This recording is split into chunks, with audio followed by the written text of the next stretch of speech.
The recipe for the sweet apple pie with cinnamon, named in her honor, was created by the English queen by chance. There's a legend that while moving from one palace to another, she arrived at her destination ahead of most of her servants. The provisions had yet to arrive, and her large family was eager for a meal. In came the resourcefulness of Charlotte of Mecklenburg-Strelitz.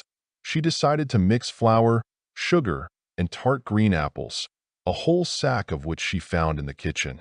The queen personally oversaw the process and was very pleased with the result.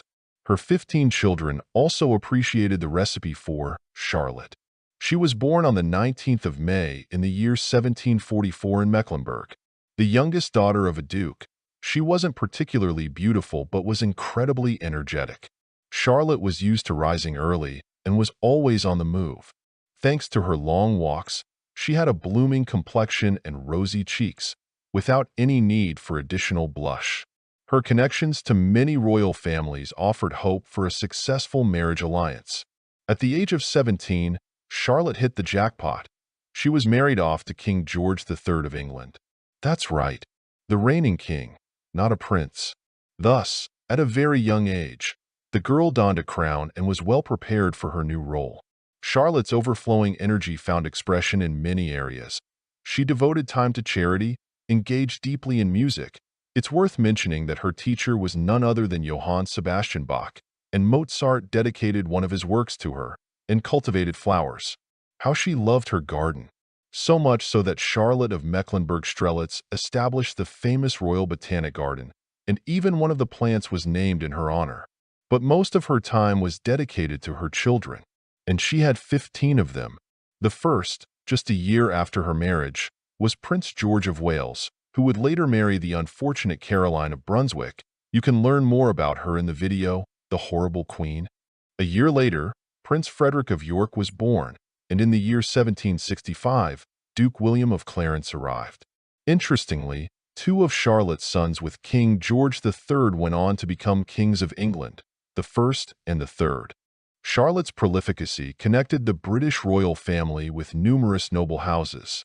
Her eldest daughter, also named Charlotte, married the King of Württemberg, but she did not leave behind any children.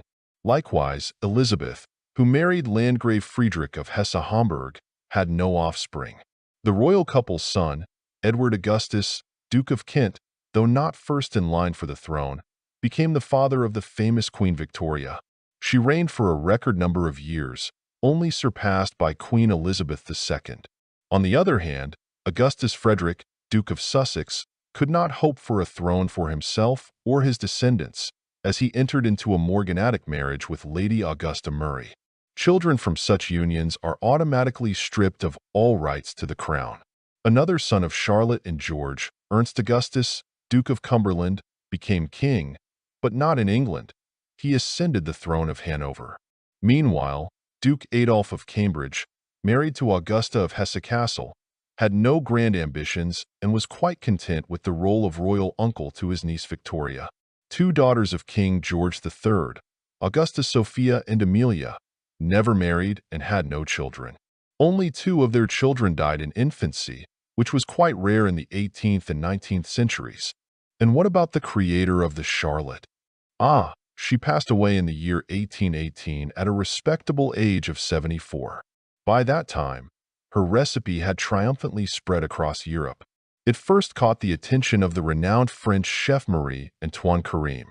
In the year 1802, the empire's finest culinary artist presented the pie to Napoleon Bonaparte. However, the Frenchman made some alterations to the original recipe by adding custard between the layers. After Russian troops entered Paris, Emperor Alexander I also had the chance to taste the English queen's creation, prepared, by the way, by the same Carême. Since the chef was unwilling to travel to St. Petersburg, he was persuaded to at least share the recipe.